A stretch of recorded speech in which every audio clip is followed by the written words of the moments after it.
how do you rein in that MC arrogance? I mean, obviously you have to believe that you're the best, or else why do it? But how do you rein it in enough to realize that, you know what, I have something to learn, and I have a place to go, and this is not my ceiling, I got a higher ceiling. How do you control that arrogance? For me, it's humanism. Like, Sha Stimuli believes that, you know, he's one of the best. I think there was a time where I thought I was the best, but numbers will bring your ass down to reality. You know, I can sit here and think I'm the hottest in the world, and then I'll click on a Mac Miller video that has 4 million views, and then you start thinking to yourself, like, what the fuck am I doing wrong? Right, so whether or not you like that style of rap, it humbles you, you know? You be like, damn, am I that good? You know, the people on the XXL cover, you know, a couple years ago when I felt like, you know, I was doing a lot of things, I dropped 12 mixtapes, and then you don't get that call, you start thinking, like, that shit can humble you. Or it can make you go harder and become a prick. But I've never really had that kind of arrogance as a person. Like, I always feel like my work would speak for itself. And it gets to a point where I'm almost bored talking shit on record. You know, I think that I've been around for a while, and I've lived longer than Tupac has lived, and the people that he reached and the lives he affected is, you know, my effect has been minimal compared to that. Like, if I died right now, I'm nowhere close to what he did. So I got work to do. You know what I'm saying?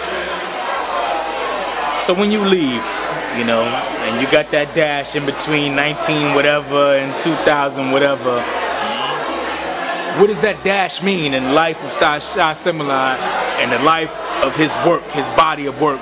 What does that dash mean in terms of what you left on this earth right now? I mean, and what would you like it to mean? It's not defined yet. You know, it's the reason why I'm doing this thing is because, you know, I thought about getting a job when I left college, and I was like, I just feel like I gotta reach people. I gotta say more. So I haven't done enough yet, and it'll probably take for me to go to reach more, which is a scary thought. But I just want people to believe, man, to believe in more than what they see in front of them.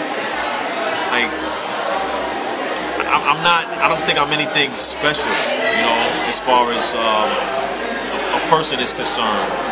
But I do believe that I take life experiences around me and I paint pictures for people verbally, and I show it back to them. So I'm like this musical mirror. And I would just like to branch that out, you know what I mean? Like, branch that out to keep inspiring people to say things that they might have never heard on record.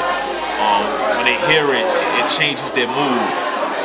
And just look to me as that person, and also open up doors. Like, I know I'm not selfish enough to want to be the only one to do that. I want to open up a new lane to where, you know, no, I'm not an underground artist per se. No, I'm not mainstream, but I don't think we always have to be defined, you know what I'm saying? There's people out there working jobs every day that would love to have rap as their full-time career.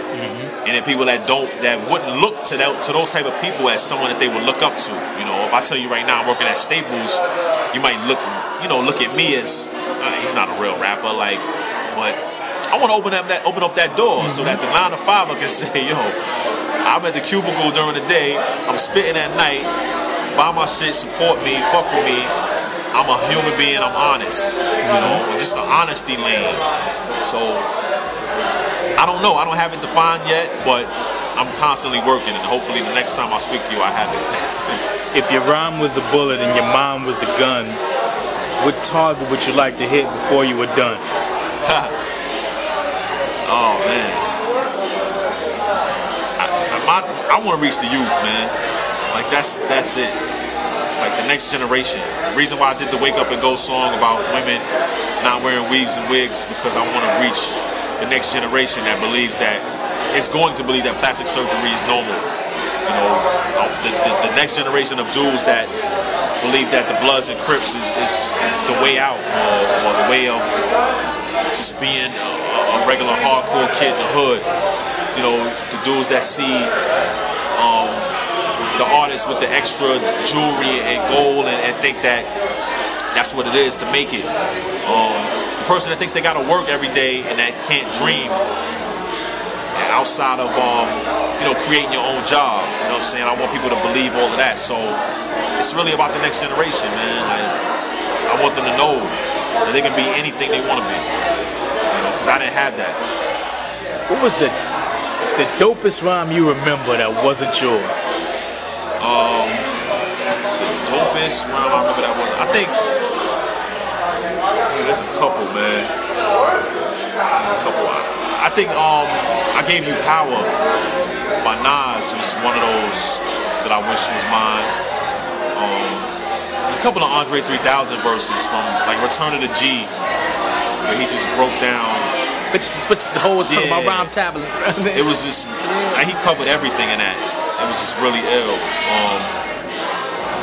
The Joe Budden record, Who, where he talked about who messed up hip hop. That was one of the illest, just long rants. There's a couple of J things that I fuck with. I can't remember off the top, but that's about it. Now, how do you measure the difference between density and songwriting skills? Now, when you look at Reasonable Doubt, there's a lot of dense things on that.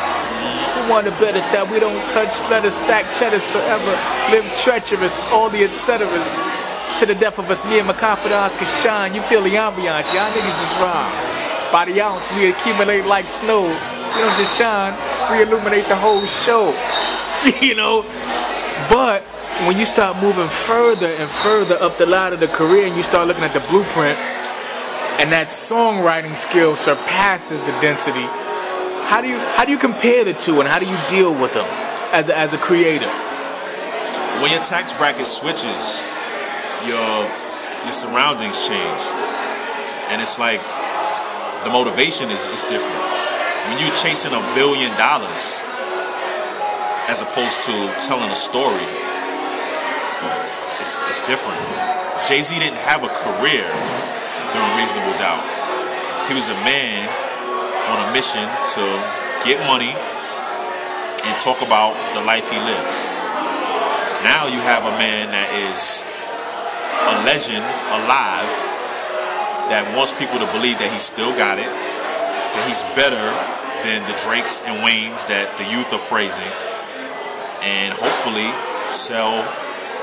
He would love to break a record every time. Don't get it twisted. Yeah. Jay-Z would love to sell 1 million records that first week and put $1 billion in his pocket. Be the first rapper to have $1 billion. So I can't relate to that. Like, most of us can't relate to what it's like to go into a studio and create a rap song when you ain't gotta pay no bill. You're not even thinking about your next bill. Yeah, like, you don't even see, your money. Like, you don't even. I can't even imagine what that's like. The freedom, the financial freedom. I don't know what would cause me to go into a recording booth. Like, if you were free, what would you do? What would you be doing now? I mean, I would still do it, but I don't know what it would sound like. Like, I don't. Yeah. I think I would have to do gospel or something. Like, I really think I would have to say, okay. Too busy thanking God to be up on the corner with you. Yeah, I would have to think, okay, I've reached these people. They think I'm great. Let me go somewhere. I'm out. Yeah, let me go somewhere else. Let me try to touch some people that have never been. I don't even know what I would do, because I wouldn't be like 50 rapping about shooting people. I wouldn't be like Jay throwing my money in your face. I wouldn't still be talking about tripping referees, because you've been doing that for fucking 10 years. So I don't know, man. Like, I really think it would be a tough thing. Like, financial freedom is what we all strive for, but when you get it, you have to remember why you started. Like, I have to remember why I wanted that unsigned hype in the source, and it was to speak to people. So if I ain't got to worry about a bill, am I still speaking to people?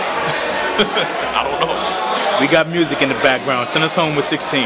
Oh shit! I can't even catch that beat. It's all right. Then I snap my fingers if I have to. Send us home with 16, however way you like it. The story's moral is I'm more than mortal. From the future, bitch, I walk through portals. Swear I had my fortune told in. Prediction fortune holding. Yeah, my past was sort of awful, but it was a gift, because in the present, I am close to royal. I used to battle 8 beats, 8 cats, wouldn't call it oral. 8 beats too, smorgasbord enormous portions to the smallest morsels. Yeah, I'm mostly cordial, but 3 pieces in my suit don't mean my clothes are formal. Reverse my verses just in case I'm cursed, I flow abnormal. Back time turn, wish I could help fallen soldiers and aborted daughters before the rigor mortis sets in. Destined, yes, I was lost and hopeless. Dodged eviction notices and terminations with a clever way of speaking, flipping, bouncing words and statements. Jeez. Are y'all hearing this sick shit? It's automatic, like the opposite of stick shifts. Like trying to get the panties off a thick chick after a buffet dinner with enough plates in her. It's nothing. And that's it. That's all you get. Peace. Yeah. Any last words you got to say to the people, man? Man, Sha Stimuli.com. Hit me on Twitter. I'm not gonna ask you to follow me, but you can if you want. I just need the numbers. I really don't care. Nah, but musically, I'm trying to keep this going.